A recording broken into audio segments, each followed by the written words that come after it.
வணக்கம். ஒரு எல்ஐசி பாலிசிய பார்க்கும்போது அதுல இருக்கிற வார்த்தைகள் எல்லாம் கொஞ்சம் புரியாத மாதிரி இருக்கா? கவலைப்படாதீங்க, நீங்க மட்டும் அப்படி நினைக்கல. இன்னைக்கு நாம எல்ஐசி இன்சூரன்ஸ ரொம்ப சிம்பிளா எல்லாருக்கும் புரியுற மாதிரி விளக்கப் போறோம். நெறைய பேருக்கு இந்த டவுட் இருக்கு.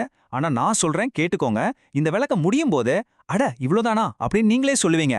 வாங்க ஆரம்பிக்கலாம். சரி, நாம எதை பத்தியெல்லாம் பார்க்க போறோம்னா, முதல்ல பாலிசினா என்னன்னு ஆரம்பிச்சு, பிரீமியம், பணம் எப்படி திரும்ப வரும், கடன் வசதி, அப்புறம் கடைசியா சில முக்கியமான டிப்ஸ் வரைக்கும் இப்படி ஒரு 5 பகுதியா பார்க்க போறோம். சரி வாங்க முதல் பகுதிக்குள்ள போகலாம். ஒரு எல்ஐசி பிளானோட ரொம்ப அடிப்படையான விஷயங்கள் என்னன்னு முதல்ல பாத்துருவோம். சிம்பிளா சொல்லணும்னா, பாலிசிங்கிறது உங்களுக்கும் எல்ஐசிக்கும் நடுவுல இருக்கிற ஒரு ஒப்பந்தம், ஒரு டீல் மாதிரி. நீங்க ரெகுலரா பிரீமியம் கட்டுறீங்க, பதிலுக்கு எல்ஐசி உங்களுக்கு ஒரு நிதி உத்தரவாதம் தருது. அவ்வளவுதான். அடுத்து பிரீமியம். இதுதான் உங்க பாலிசியை ஓட வைக்கிற பெட்ரோல் மாதிரி. நீங்க மாசமோ இல்ல வருஷத்துக்கு ஒரு முறையோ கட்டுற இந்த தொகை தான் உங்க பாலிசியை உயிர்ப்போட ஆக்டிவா வைக்குது. சரி, எல்ஐசி உங்களுக்கு என்ன வாக்குறுதி கொடுக்குது? அதுதான் இந்த சம் அஷ்யூர்டு, அதாவது உறுதியளிக்கப்பட்ட தொகை. பாலிசி காலத்துல உங்களுக்கு ஏதாவது ஆச்சுன்னா உங்க குடும்பத்துக்கு, இல்லனா பாலிசி முடிஞ்சதும் உங்களுக்கே கிடைக்கிற ஒரு கேரண்டியான தொகை இது. அடுத்து போனஸ். இத ஒரு எக்ஸ்ட்ரா பெனிஃபிட்னு வச்சுக்கோங்களேன். எல்ஐசிக்கு வர்ற லாபத்திலிருந்து உங்க பாலிசிக்கு ஒரு பங்கு கிடைக்கும். இது கேரண்டி கிடையாது, ஆனா கிடைச்சா உங்க பணம் இன்னும் கொஞ்சம் வளரும் இல்லையா? சரி, அடிப்படையெல்லாம் ஓகே. ஆனா பிராக்டிக்கலா சில விஷயங்கள் நடக்கும் இல்லையா? உதாரணத்துக்கு, ஒரு மாசம் பிரீமியம் கட்ட முடியலனா என்ன ஆகும்? அத பத்தி இப்போ பார்க்கலாம். எல்லாருக்குமே இது நடக்கிறது தான். சில சமயம் பணம் கட்ட மறந்துருவோம், இல்லனா முடியாம போகும். இந்த மாதிரி நேரத்துல என்ன பண்றது? எல்ஐசி இதுக்கும் ஒரு வழி வச்சிருக்காங்க.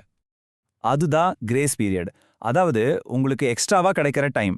வருஷம் 6 மாசம்னு கட்டுறவங்களுக்கு 30 நாள் வரைக்கும் டைம் இருக்கு. மாசம் கட்டுறவங்களுக்கு 15 நாள். இதுக்குள்ள நீங்க எந்த ஃபைனும் இல்லாம பணத்தை கட்டிரலாம். ஒருவேளை அந்த கிரேஸ் பீரியட்லயும் கட்ட முடியலன்னா அப்போ உங்க பாலிசி லேப்ஸ் ஆயிடும். அதாவது அது தற்காலிகமா நின்னுடும். அதோட பலன்கள் உங்களுக்கு கிடைக்காது. ஆனா இது நிரந்தரம் கிடையாது. அதான் முக்கியமான விஷயம். நல்ல விஷயம் என்னன்னா, இப்படி லேப்ஸ் ஆன பாலிசிய திரும்பவும் ஆக்டிவேட் பண்ண முடியும். நீங்க முதல் பிரீமியம் தவறவிட்ட தேதியிலிருந்து 5 வருஷத்துக்குள்ள எல்ஐசியை தொடர்பு கொண்டு பாக்கி பணத்தை வட்டியோட கட்டினா போதும். உங்க பாலிசி மறுபடியும் உயிர் பெற்றுவிடும். ஓகே, இப்ப நாம இன்சூரன்ஸ் எடுக்கிறதோட முக்கியமான நோக்கத்துக்கு வருவோம். பணம் எப்போ எப்படி திரும்ப கிடைக்கும்? 2 விதமா பண கைக்கு வரும். ஒன்னு மெச்சூரிட்டி பெனிஃபிட்ஸ், அதாவது பாலிசி காலம் முழுசா நீங்க இருந்துட்டீங்கன்னா உறுதியளிக்கப்பட்ட தொகையும் சேர்ந்த போனஸும் உங்களுக்கு கிடைக்கும். இன்னொன்னு டெத் பெனிஃபிட், பாலிசி காலத்துல பாலிசிதாரர் இறந்துட்டா அதே தொகை அவங்க நாமினிக்கு கிடைக்கும். உங்க பாலிசி வெறும் சேமிப்பு மட்டும் இல்ல, அது ஒரு அவசர கால நண்பன் மாதிரியும் செயல்படும். எப்படின்னு பார்க்கலாமா? திடீர்னு ஒரு அவசரத்துக்கு பணம் தேவைப்படுதுன்னு வச்சுக்கோங்க. அதுக்காக பாலிசியை முழுசா க்ளோஸ் பண்ணணுமா? அவசியமே இல்ல.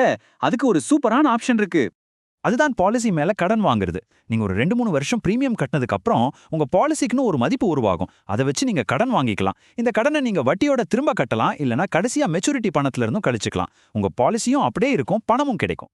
சரி, நாம கிட்டத்தட்ட எல்லாத்தையும் பார்த்துட்டோம். கடைசியா உங்க பாலிசிய சரியா நிர்வகிக்க சில முக்கியமான டிப்ஸ். இதெல்லாம் ஞாபகம் வச்சுக்கிட்டா போதும். முதல்ல உங்க பாலிசி டாக்குமெண்ட்டை பத்திரமா வச்சுக்கோங்க. பாலிசி நம்பர் ரொம்ப முக்கியம். 2வது, உங்க நாமினி விவரங்களை அப்பப்போ அப்டேட் பண்ணுங்க. 3வது, எல்ஐசியோட ஆன்லைன் போர்ட்டலை யூஸ் பண்ணுங்க. பணம் கட்டுறது, ஸ்டேட்டஸ் பார்க்கறது எல்லாம் ரொம்ப ஈஸி. கடைசியா எதுவா இருந்தாலும் உங்க ஏஜென்ட் கிட்டயோ இல்ல பிரான்ச்லயோ கேட்டு தெரிஞ்சுக்கோங்க. அவ்வளவுதான். எல்ஐசி பாலிசிய பத்தின நிறைய குழப்பங்கள் இப்போ தீர்ந்திருக்கும்னு நம்புறேன். இப்போ கேள்வி உங்ககிட்ட தான். உங்க நிதி பாதுகாப்புங்கிறது அப்படியே நடக்கட்டும்னு விடுற ஒரு விஷயமா, இல்ல தெளிவா திட்டமிட்ட ஒரு செயலா? யோசிச்சு பாருங்க. இந்த விளக்கத்தை கேட்டதுக்கு ரொம்ப நன்றி.